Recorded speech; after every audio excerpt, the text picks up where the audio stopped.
औरंगजेब की तरह हिंदुस्तान पर कब्जा करने की एक ऐसी ही कोशिश 74 वर्ष पहले पाकिस्तान ने भी की थी, जब आज ही के दिन यानी 22 अक्टूबर 1947 को पाकिस्तान की सेना ने कश्मीर पर हमला कर दिया था और कश्मीर के 1/3 हिस्से पर कब्जा भी कर लिया था। उसी हिस्से को आज आप पाकिस्तान ऑक्यूपाइड कश्मीर के नाम से जानते हैं। पाकिस्तान कहता है कि यह हमला कबायलियों ने किया था, लेकिन इसमें सीधे तौर पर पाकिस्तान की सेना शामिल थी। पाकिस्तान मुस्लिम बाहुल्य कश्मीर को अपने देश में मिलाना चाहता था और वो मुसलमान कश्मीरियों को यह कहकर भड़का रहा था कि बहुसंख्यक हिंदुओं के देश भारत में उनके साथ कभी भी न्याय नहीं होगा। लेकिन पाकिस्तान को इतिहास की जानकारी न तो तब थी और न ही आज। आज हम आपको कश्मीर पर पाकिस्तान के हमले की पूरी कहानी भी बताएंगे, लेकिन उससे पहले यह जान लीजिए कि 700 वर्ष पहले जो कश्मीर कभी हिंदू राजाओं का हुआ करता था और जो कश्मीर हिंदुओं का सबसे बड़ा तीर्थ बन सकता था, उसकी जनसंख्या को कैसे छल कपट करके, हिंसा के जरिए और हमलों के जरिए कैसे बदल दिया गया। कश्मीर के 12वीं शताब्दी के इतिहासकार कल्हण ने राज तरंगिणी नामक अपनी किताब में लिखा है कि भगवान कृष्ण ने खुद अपने हाथों से यशोमती नामक राजवंश की एक महिला के सिर पर मुकुट रखकर उन्हें कश्मीर की रानी घोषित किया था। यह करीब 5000 वर्ष पुरानी घटना है। इसी पुस्तक में यह जिक्र है कि कश्मीर घाटी पहले एक विशाल झील थी, जिसे कश्यप ऋषि ने बारामूला की पहाड़ियां काट कर खाली किया था। राज तरंगिणी में यह भी लिखा है कि श्रीनगर की नींव मौर्य वंश के सम्राट अशोक ने रखी थी और श्रीनगर ही आज जम्मू कश्मीर की राजधानी भी है। संस्कृत भाषा में श्री का मतलब होता है देवी लक्ष्मी। इस शब्द को सौभाग्य का प्रतीक माना जाता है, यानी श्रीनगर का मतलब है देवी लक्ष्मी का नगर या सौभाग्य का नगर। कुछ विद्वानों का यह भी मानना है कि श्रीनगर सूर्य नगर का अपभ्रंश है, क्योंकि कश्मीर के ज्यादातर हिंदू राजा सूर्य के उपासक थे। यानी पौराणिक इतिहासकारों से लेकर आधुनिक इतिहासकार तक ये मानते हैं कि कश्मीर में हिंदू धर्म की जड़ें बहुत गहरी रही हैं। 14वीं शताब्दी में सूफीवाद कश्मीर पहुंचा। शुरुआत में वहां की हिंदू संस्कृति को कोई नुकसान नहीं पहुंचाया गया, लेकिन बाद में धीरे धीरे हिंदुओं के धर्मांतरण की शुरुआत हो गई। वर्ष 1846 में कश्मीर पर कब्जा करने के बाद अंग्रेजों ने इसे 75 लाख रुपए में गुलाब सिंह को बेच दिया, जो डोगरा राजवंश के संस्थापक थे। डोगरा राजवंश के ही आखिरी शासक महाराजा हरि सिंह थे, जिन्होंने 1947 में जब भारत आजाद हुआ, भारत के साथ विलय के दस्तावेज पर हस्ताक्षर किए थे।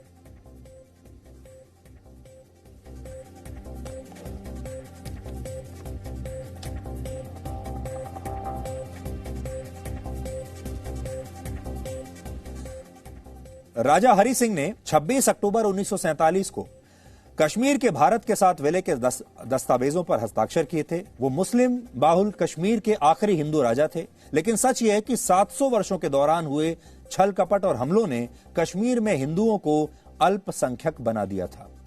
कश्मीर में हिंदुओं की संख्या लगातार घटती चली गई। पाकिस्तान इसी का फायदा उठाना चाहता था, इसलिए 22 अक्टूबर 1947 के दिन पाकिस्तान से आए हजारों कबायलियों और पाकिस्तानी सैनिकों ने जम्मू कश्मीर पर हमला बोल दिया और राजा हरि सिंह की स्टेट फोर्स को, यानी उनकी जो अपनी छोटी सी सेना थी, उसे हराकर मुजफ्फराबाद से श्रीनगर जाने वाले हाईवे पर यानी रास्ते पर आगे बढ़ना शुरू कर दिया। यह मुजफ्फराबाद ही आज पाकिस्तान ऑक्यूपाइड कश्मीर यानी पीओके की राजधानी है। 22 अक्टूबर 1947 का वो दिन भारत के इतिहास में एक ब्लैक डे यानी काला दिन साबित हुआ, क्योंकि इसके कुछ दिनों के बाद जब युद्ध विराम हुआ तो भारत कश्मीर का एक बहुत बड़ा हिस्सा गंवा चुका था, हार चुका था, जिसका आकार था करीब 91,000 वर्ग किलोमीटर। ये हंगरी, पुर्तगाल और जॉर्डन जैसे देशों के आकार के बराबर है। लेकिन भारत के ज्यादातर दरबारी इतिहासकारों ने 22 अक्टूबर को कभी भी ब्लैक डे का नाम नहीं दिया और इस युद्ध को धीरे धीरे जानबूझकर भारत के लोगों की याददाश्त से हमेशा के लिए मिटा दिया, इसलिए आपको भी ये याद नहीं होगा। जबकि जिस पाकिस्तान ने यह युद्ध भारत पर थोपा था, उसने ऐसा कभी नहीं किया। पाकिस्तान आज भी 26 और 27 अक्टूबर को ब्लैक डे के रूप में मनाता है। 26 अक्टूबर 1947 को कश्मीर के राजा हरि सिंह ने जम्मू कश्मीर के भारत में विलय के दस्तावेज पर हस्ताक्षर किए थे और इसके अगले दिन 27 अक्टूबर को भारत ने कश्मीर को कबायलियों से आजाद कराने के लिए अपनी सेना मैदान में उतार दी थी। पाकिस्तान ने इस बार भी 27 अक्टूबर को ब्लैक डे मनाने की तैयारी कर ली है और इसके लिए न सिर्फ अलग अलग देशों में पाकिस्तान के दूतावासों को संदेश भेजा गया है, बल्कि इसके लिए खर्चे का इंतजाम भी कर लिया गया है। पाकिस्तान के इसी नोटिफिकेशन की एक कॉपी इस समय आपके स्क्रीन पर है।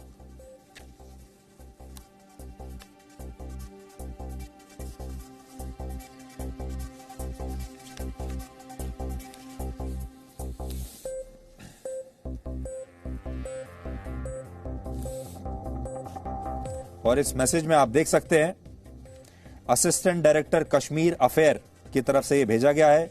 Government of Pakistan, ministry of foreign affairs इसमें लिखा है इस्लामाबाद, और फिर सब्जेक्ट में लिखा है observance of Kashmir black day 27 अक्टूबर 2021। उस दिन के लिए इन्होंने लिखा है और इसमें यह भी लिखा है कि हम इसके लिए खर्चे के लिए भी पूरा तैयार हैं। और इसमें I am directed to convey the sanction of the president of the Islamic Republic of Pakistan in favour of to meet the expenditure of $1000। ये किसी के लिए उन्होंने खर्चे का इंतजाम यहां पर किया है जिसके बारे में साफ साफ यहां पर लिखा है। और यह भी बताया है उन्होंने अपने डिपार्टमेंट में कि कैसे वो ब्लैक डे मनाने वाले हैं।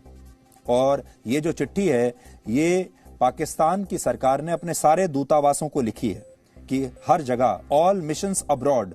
देखिए इसमें और एक और बात आपको अच्छी बताता हूं। इसमें लिखा है, ये भेजी गई है all missions abroad except new Delhi, यानी दिल्ली में जो उनका हाई कमीशन है सिर्फ दिल्ली में उसको नहीं भेजा है, बाकी सब देशों में जो जो उनके दूतावास हैं वहां भेजा गया है, दिल्ली को छोड़कर। इसमें लिखा भी है except Delhi. Ministry's communication regarding activities to be undertaken by the missions in observance of the Black Day. इसमें लिखा है The ministry will be briefing the meeting of the Parliamentary Committee on Kashmir on the steps taken by Pakistan missions abroad for observance of the Black Day. और ये लिखा All missions may please communicate by return fax today the activities undertaken by them already as well as those planned in the coming days in connection with the Black Day. ये यहां पर लिखा है। इससे आपको पता चलेगा कि पाकिस्तान ने कितनी जबरदस्त तैयारी की है इसके लिए। आप सोचिए अक्टूबर 1947 में शुरू हुआ यह युद्ध दिसंबर 1948 तक चला था। यह आजाद भारत का अब तक का सबसे लंबा युद्ध है जो 1 वर्ष और 2 महीने 2 हफ्तों तक चला। लेकिन फिर भी इस सबसे लंबे युद्ध को युद्ध मानने से ही हमारे देश में इनकार कर दिया गया। इसीलिए इस युद्ध के बारे में आपको कभी नहीं बताया जाता, वो भी तब जब यह मानव इतिहास के सबसे विभत्स युद्धों में से एक था। पाकिस्तान की सेना के इशारे पर जिन कबायलियों ने कश्मीर पर हमला किया उनका नारा इतना खतरनाक था कि अगर आज भी आप इसे सुनेंगे तो हैरान रह जाएंगे। कबायली हमला करते समय एक नारा लगाते थे और वो कहते थे, सिख का सिर, मुसलमान का घर और हिंदू की जर। यानी पाकिस्तान की सेना ने कबायलियों को हुक्म दिया कि उन्हें जम्मू कश्मीर में जैसे ही कोई सिख दिखाई दे तो उसका सिर काट लो, जैसे ही कोई भारत का समर्थक मुसलमान दिखाई दे तो उसका घर जला दो और हिंदुओं की संपत्ति पर कब्जा कर लो। इस हमले से पहले कश्मीर का नक्शा कैसा होता था और इस हमले के बाद कश्मीर का नक्शा कैसा हो गया, यह आप इस समय अपनी स्क्रीन पर देखिए। यह हमले से पहले का कश्मीर है और यह हमले के बाद का कश्मीर है जो हमारे पास रह गया। देखिए आप,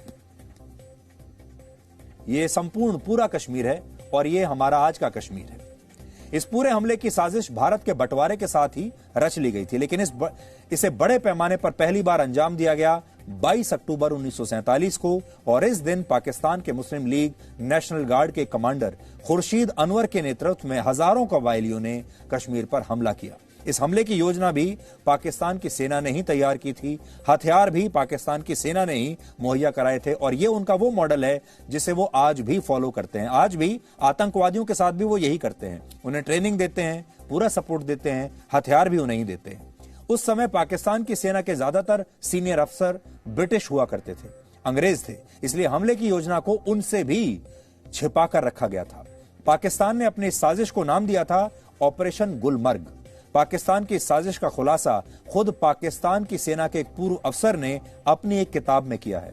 हमने इस किताब को आज पढ़ा और इससे जो बातें निकलकर सामने आई उसे पूरी दुनिया को आज सुनना चाहिए। इस किताब का नाम है रेडर्स इन कश्मीर और इसके लेखक हैं major general Akbar Khan.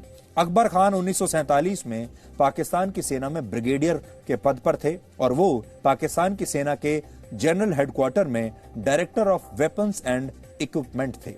Presenting B News app available on Google Play and App Store. Download it now.